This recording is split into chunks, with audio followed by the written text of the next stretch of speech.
Bienvenue au culte du Jeudi Saint de l'Église protestante d'Enghien-les-Bains. Ce culte a été organisé par le groupe de jeunes et Randy nous apportera la parole. Alors je vous invite maintenant à prier. Seigneur, je te remercie parce que malgré cette situation particulière, tu nous permets de nous rappeler de ton sacrifice sur la croix. En effet, les moments de joie sont très difficiles et sont très rares durant ces moments. Mais tu nous rappelles, Seigneur, que tu habites en nous par ton Saint-Esprit et que tu nous rappelles aussi que nous sommes par ton Saint-Esprit les instruments de ta gloire et que nous devons manifester l'amour qui habite en nous. Seigneur, donne-nous la force, comme Jésus a fait, de laver les pieds de ses disciples. C'est-à-dire, donne-nous la force, Seigneur, de laver les pieds de nos voisins, de laver les pieds de nos amis, c'est-à-dire de donner de l'amour autour de nous, donner de la compassion. Un simple bonjour, même un sourire durant cette période de confinement peut remplir les cœurs de joie. Esprit Saint, Esprit d'amour, bénis ce culte, bénis notre intelligence, bénis notre compréhension. Alors Seigneur, j'ai foi et j'ai confiance en toi que tu as entendu nos prières. Merci mon Dieu, mon roi. Amen. Maintenant, je laisse la parole à Julie qui va nous interpréter un chant « Abrite-moi ».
Nous allons lire les versets 1 à 15 du chapitre 3 de l'évangile de Jean.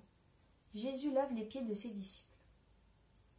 Avant la fête de la Pâque, Jésus, sachant que son heure était venue, l'heure de passer de ce monde au Père, lui qui avait aimé les siens qui sont dans le monde, les aima jusqu'à l'extrême. Au cours d'un repas, alors que déjà le diable avait jeté au cœur de Judas Iscariote, fils de Simon, la pensée de le livrer, sachant que le Père a remis toutes choses entre ses mains, qu'il est sorti de Dieu et qu'il va vers Dieu, Jésus se lève de table, dépose son vêtement et prend un linge dont il se ceint. Il verse ensuite de l'eau dans un bassin et commence à laver les pieds des disciples et à les essuyer avec le linge dont il était ceint. Il arrive ainsi à Simon-Pierre qui lui dit « Toi, Seigneur, me laver les pieds ?»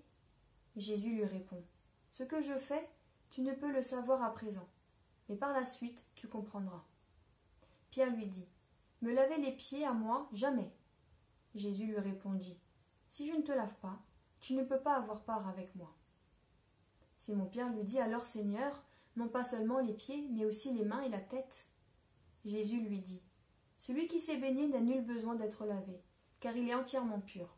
Et vous, vous êtes purs, mais non pas tous. » Il savait en effet qui allait le livrer, et c'est pourquoi il dit, « Vous n'êtes pas tous purs. » Lorsqu'il eut achevé de leur laver les pieds, Jésus prit son vêtement, se remit à table et leur dit, « Comprenez-vous ce que j'ai fait pour vous? Vous m'appelez le Maître et le Seigneur, et vous dites bien car je le suis. Dès lors, si je vous ai lavé les pieds, moi, le Seigneur et le Maître, vous devez vous aussi vous laver les pieds les uns aux autres.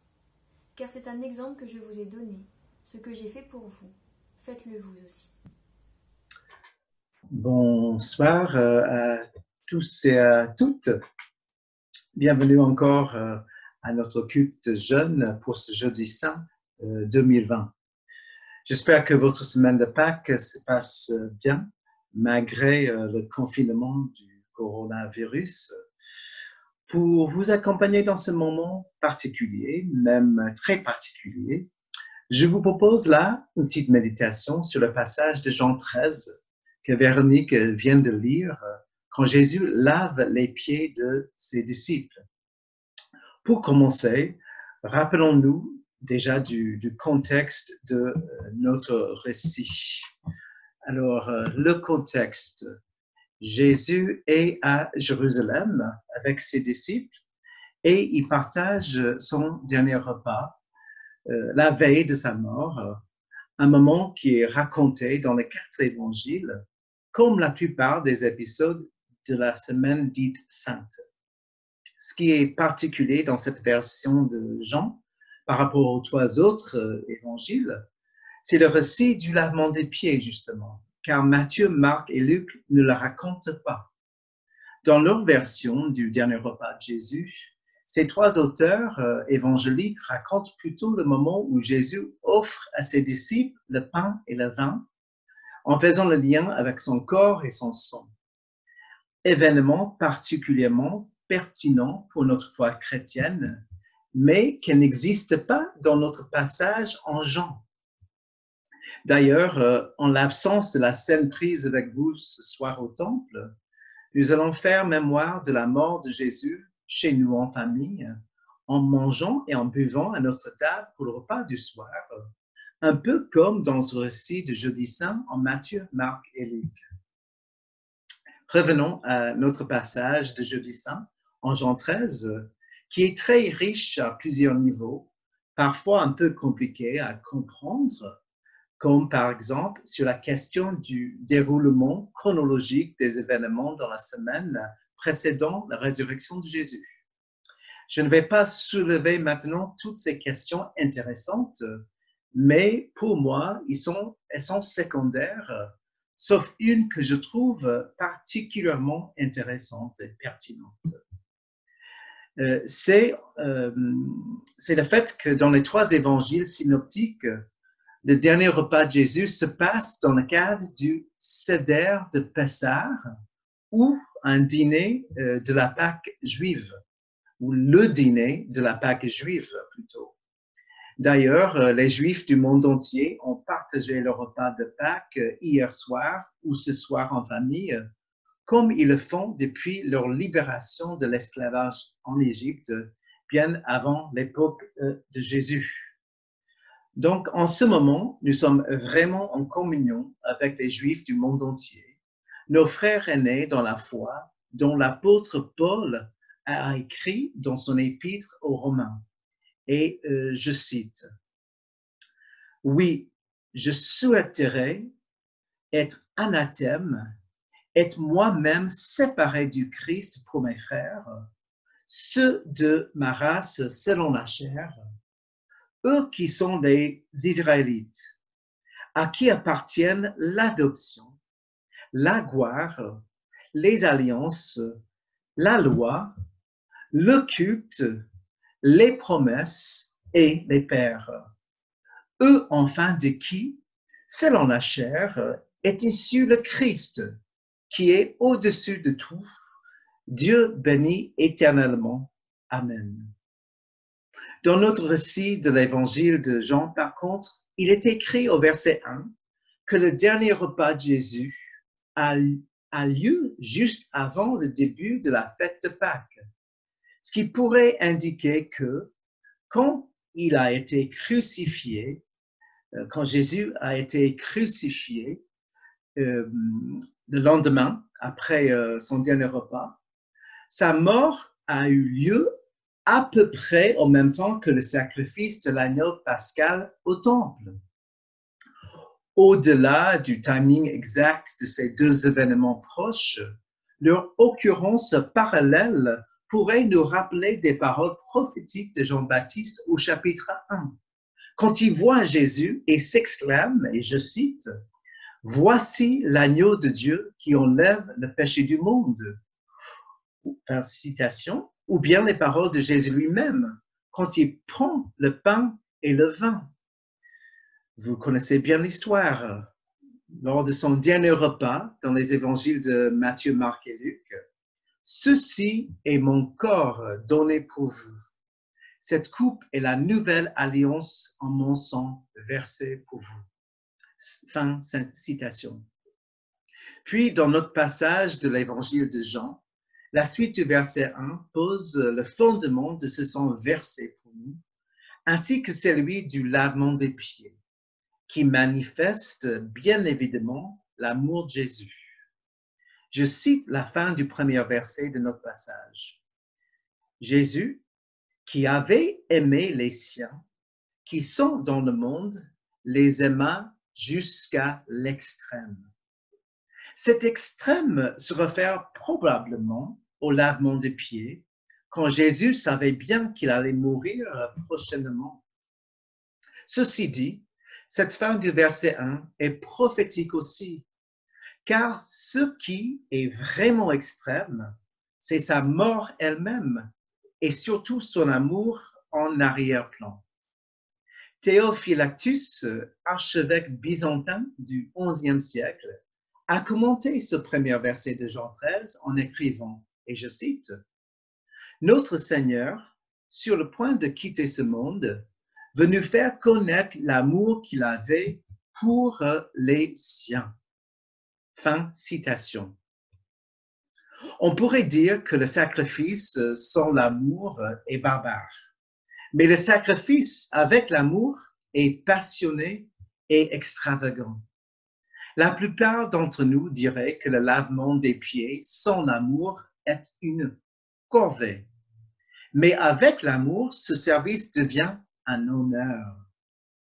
Donc, je vous prie de garder en tête, tout au long de cette prédication, ce fondement de l'amour de Dieu, tel qu'il est exprimé plus tôt dans l'évangile de Jean.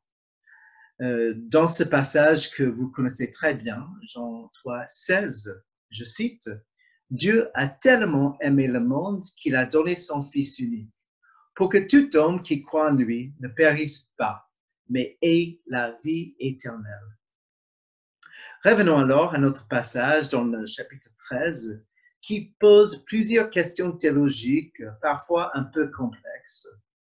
Au lieu d'aborder ces idées intéressantes, mais encore secondaires à mon avis, je préfère passer directement à ce que je vois comme l'essentiel du passage, c'est-à-dire l'acte même du lavement des pieds des disciples de Jésus, par Jésus.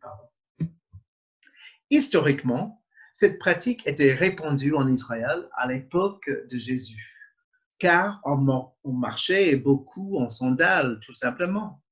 Et donc, les pieds étaient toujours recouverts de poussière. Comme vous vous en doutez, cette pratique se faisait par les serviteurs et non pas par les maîtres, d'où vient la résistance de Pierre quant à la proposition de son maître Jésus dans les versets suivants, 6 à 8. D'ailleurs, Jésus le maître se fait laver les pieds d'un parfum coûteux par Marie, sœur de Marthe, dans le chapitre précédent, Jean 12, juste avant son entrée à Jérusalem sur le dos d'une ânesse, événement que nous avons célébré dimanche dernier au commencement de la Semaine Sainte. Cet acte de louange et d'humilité de Marie de Béthanie pourrait être interprété comme opposé à la résistance de Pierre dans notre passage du lavement des pieds. Personnellement, j'ai participé plusieurs fois à ce geste du lavement des pieds en le faisant ou en me laissant laver les pieds. Et un peu comme Pierre, je préférais laver les pieds des autres plutôt que de me faire laver les pieds, ce qui demande une certaine mesure de vulnérabilité. Il y a plus de 20 ans, j'ai lavé les pieds d'un SDF sévèrement schizophrène de mon église aux USA, car ses pieds étaient très sales et on venait de lui offrir une nouvelle paire de chaussettes, n'étant pas capable de changer lui-même ses propres chaussettes.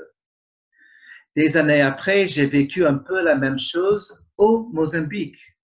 Mais cette fois-là, c'était moi qui me suis fait laver les pieds par un pasteur mozambicain, très pauvre, dans une cérémonie de lavement de pieds. Dans les deux expériences, en tout cas, j'étais très ému et j'avais vraiment l'impression de vivre cette scène de l'Évangile. Quel honneur c'était pour moi dans les deux cas. Bon, bref, revenons à notre récit en Jean, et versets 8 à 10, qui raconte l'échange entre Jésus et Pierre, montrant la résistance de ce dernier. Jésus a deux réponses un peu métaphoriques, comme il a l'habitude de faire. Jésus, il parle souvent en parabole, dans les métaphores, comme vous savez bien. Mais cette fois-ci, c'est face à l'opposition de son disciple, qui ne veut pas que Jésus lui lave les pieds. La première réponse de Jésus se trouve au verset 8, et je cite, « Si je ne te lave pas, tu ne peux pas avoir part avec moi. » Fin citation. Ce qui annonce pour moi, et pour beaucoup d'autres chrétiens depuis 2 siècles, le pardon accompli le lendemain de notre récit, quand Jésus sera crucifié sur le mont Golgotha. La deuxième réponse de Jésus se trouve logiquement juste après la deuxième objection de Pierre, qui est plutôt une proclamation directe de sa part au verset 9, et je le cite. « Alors, Seigneur, non pas seulement les pieds, mais aussi les mains et la tête. » Fin citation. La réponse de Jésus au verset 10 est curieuse et non pas forcément facile à interpréter. Je la cite à nouveau, enfin encore. « Celui qui s'est baigné n'a nul besoin d'être lavé, car il est entièrement pur. Et vous êtes purs. » Fin citation. Une façon d'interpréter ce verset est de comprendre cette pureté complète dont Jésus parle comme une description de la justification auprès de Dieu que le sacrifice à la croix a accompli pour celui qui l'accepte. Autrement dit, c'est la sola gratia et le sola fide de Martin Luther, la justification par la grâce au moyen de la foi, tout simplement. Puis, on pourrait aussi étendre le sens de ce bain pour inclure le baptême, un des sacrements protestants qui est parfois décrit comme le signe visible de la réalité invisible de la valeur expiatoire de la croix dans la vie du baptisé.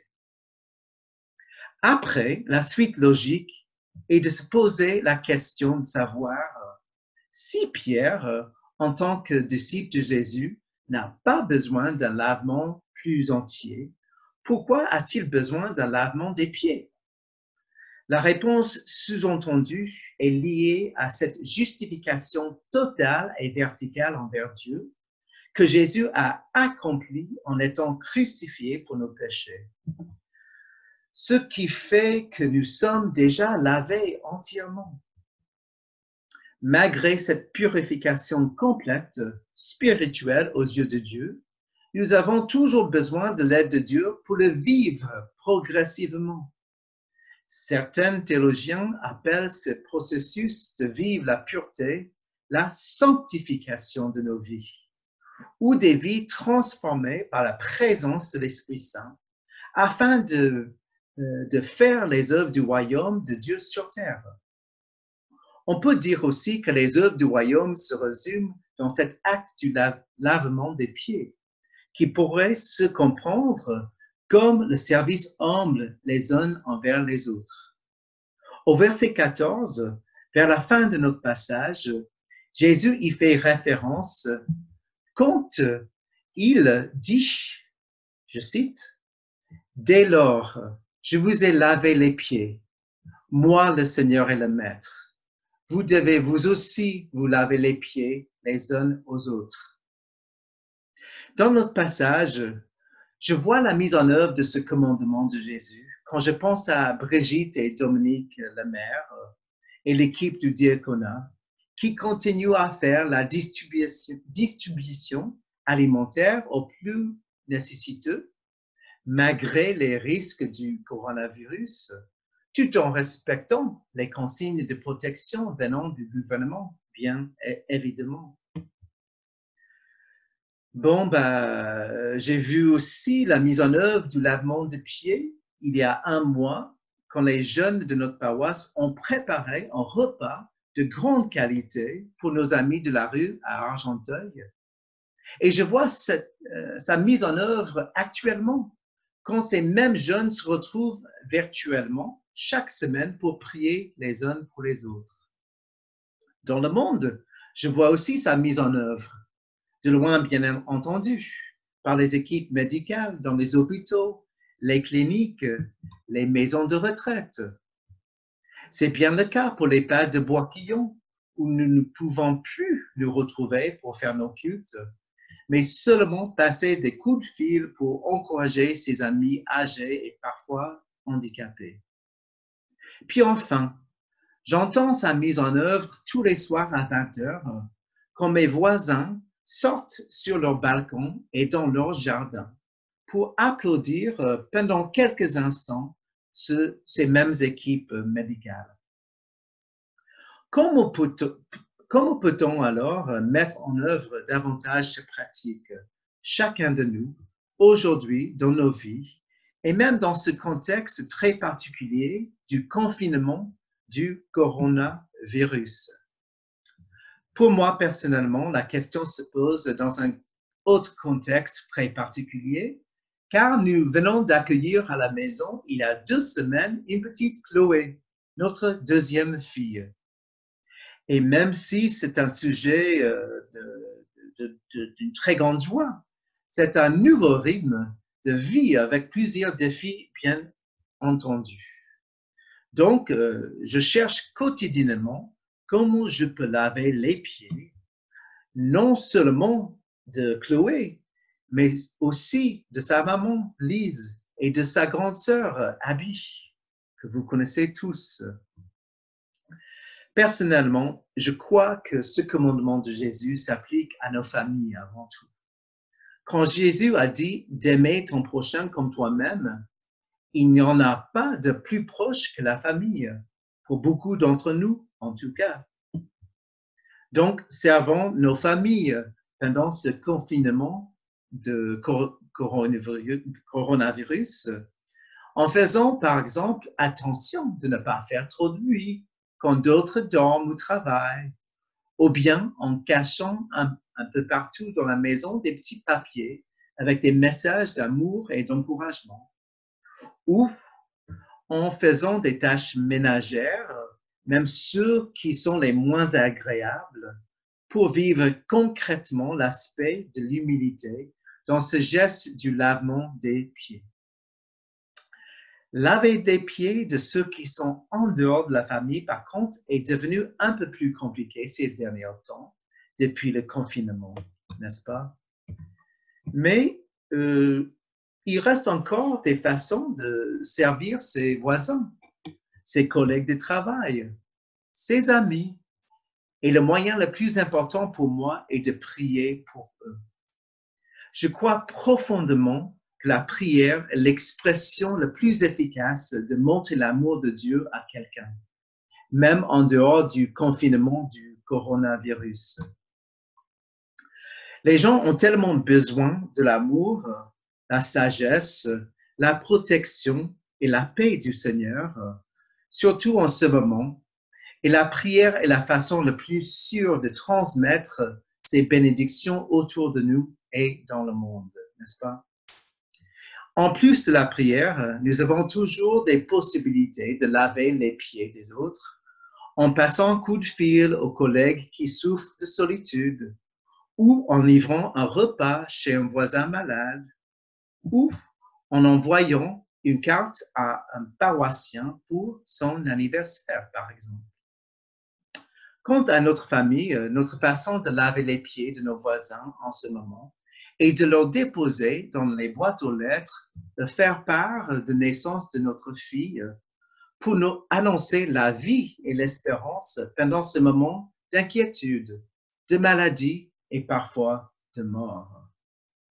Ce n'est pas grande chose, mais en même temps, Dieu connaît nos limites et Jésus multiplie nos 5 pains et nos 2 poissons pour bénir les autres en abondance, n'est-ce pas? J'aimerais conclure cette méditation sur le lavement des pieds en citant un pasteur que vous connaissez tous. C'est le pasteur Antoine Nuis. Alors, voilà. Je cite de son commentaire sur le Nouveau Testament. C'est une citation qui commence par un commentaire sur les 10 commandements que Moïse a reçus sur le mont Sinaï et que je cite à l'instant. La première des 10 paroles dit « Je suis le Seigneur ton Dieu, qui t'a libéré de la maison de servitude. » Puis les suivants énumèrent les commandements. « Tu n'auras pas d'autre Dieu. Tu ne feras pas d'idole, etc., etc. » Puis, tu honoreras ton père et ta mère. Tu ne tueras pas, etc., etc. Il continue, Nuis. Cette articulation suggère qu'on ne peut pas obéir au commandement que si on commence par se considérer comme ayant été libérés. Les disciples ne peuvent devenir serviteurs de leur prochain s'ils ne se considèrent pas, s'ils ne commencent pas par se considérer comme étant servis par le Christ. Pardon, je vais le redire. Les disciples ne peuvent devenir serviteurs de leur prochain s'ils ne commencent pas par se considérer comme étant servis par le Christ. Ils ne peuvent pas laver les pieds de leur prochain s'ils ne se font pas laver leurs propres pieds. Sinon, leur service sera en porte-à-faux. Au matin de chacune de mes journées, je dois entendre que le Christ est devenu pour moi serviteur. Chaque matin, il me lave les pieds pour que je sois son disciple. Amen. Fin citation. Maintenant, je vous invite à écouter et même chanter, si vous arrivez, un chant que vous ne connaissez pas forcément, mais qui répond bien au thème du lavement des pieds. Il s'appelle « Dieu des pauvres » et il a été écrit et chanté dans ce clip par Samuel Olivier, un ami avec qui j'ai œuvré pendant des années dans la paroisse protestante de Belleville. Sinon, je vous souhaite toutes et à tous, une très joyeuse fête de Pâques. Puis, écoutons ensemble maintenant ce beau chant, Dieu des pauvres. Dieu des pauvres, des opprimés, Dieu des humbles, Dieu des cœurs brisés, Dieu suprême, Dieu trois fois saint, Dieu des veuves, Dieu des orphelins. En cet instant, mon cœur m'entraîne là où le bois et le sang se mêlent. La splendeur du Christ en croix, la grandeur de l'amour du roi serviteur, à genoux du ciel où tu règnes souverain, un simple mortel, tu deviens pour moi le dernier des hommes. À nouveau mon cœur se donne à ton amour. Tout puissant, le grand je suis, Dieu des mendiants, Dieu des sans-abri, Dieu suprême, Dieu des petits, Dieu des enfants, Dieu mon ami. En cet instant mon cœur m'entraîne là où le lion et l'agneau se mêlent. La splendeur du Christ en croix, la grandeur de l'amour du roi serviteur, à genoux du ciel où tu règnes souverain, un simple mortel, tu deviens pour moi le dernier des hommes. À nouveau mon cœur se donne à ton amour. Dieu si fort, Dieu des fers, Dieu qui pleure, Dieu qui meurt, Dieu qui souffre, Dieu qui saigne, Dieu qui sauve, Dieu qui est. La splendeur du Christ en croix, la grandeur de l'amour du roi serviteur, à genoux du ciel où tu règnes souverain, un simple mortel, tu deviens pour moi le dernier des hommes. À nouveau mon cœur se donne à ton amour. En réponse au thème du service humble de Jésus, je vous invite à la prière d'intercession. En ce jour de Semaine Sainte, Seigneur, nous te remercions pour ta parole. En effet, tu nous as appris deux choses, l'humilité et le sacrifice. L'humilité parce que, malgré ta grandeur infinie, tu t'es dévoué à servir l'homme. Tu as lavé les pieds des disciples et tu as accepté de porter nos fardeaux. Tu as accepté d'être humilié et frappé afin de montrer ton amour pour nous tous. Et au-delà de la mort, tu as prouvé bel et bien que tu es le Fils de Dieu. Aujourd'hui, nous voulons simplement manifester notre reconnaissance envers toi. Pour ce jeudi saint, en souvenir du partage de ton dernier repas avec tes disciples, pour le sang que tu as versé pour nous et pour ta vie que tu nous as donnée. Malgré les circonstances actuelles, je sais que tu es présent parmi nous, parce que nous avons la foi. Tu es notre bouclier spirituel et notre bouclier physique. À tous ceux qui œuvrent pour la diffusion de l'Évangile, nous prions pour eux. Nous prions également pour les paroissiens de notre chère Église, et je te demande, Seigneur, de les fortifier spirituellement, afin qu'ils ne t'oublient pas. Je te demande, Seigneur, d'aider les familles et les personnes touchées par le coronavirus.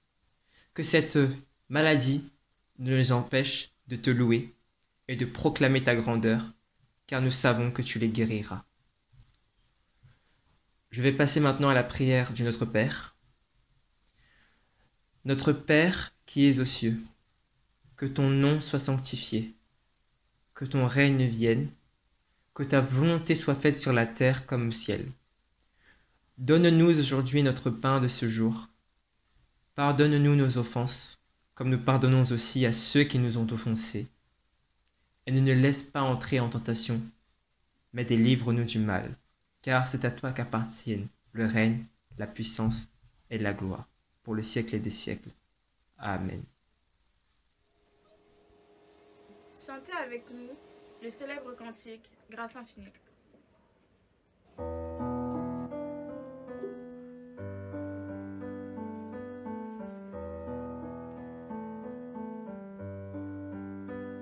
J'étais brisée, vivais sans espoir.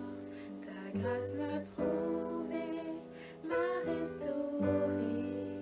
Je n'ai rien à moi, mais tel que je suis, je me libère, je me libère. Grâce infinie, notre Dieu, qui un jour m'a sauvé.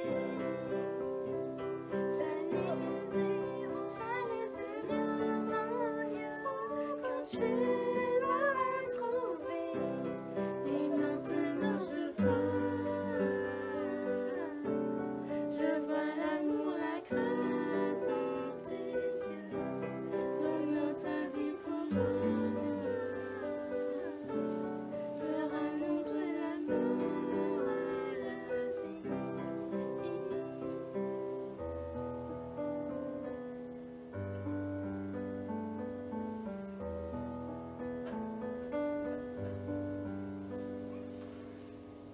Merci d'être venu vivre ce culte de Jeudi Saint avec nous.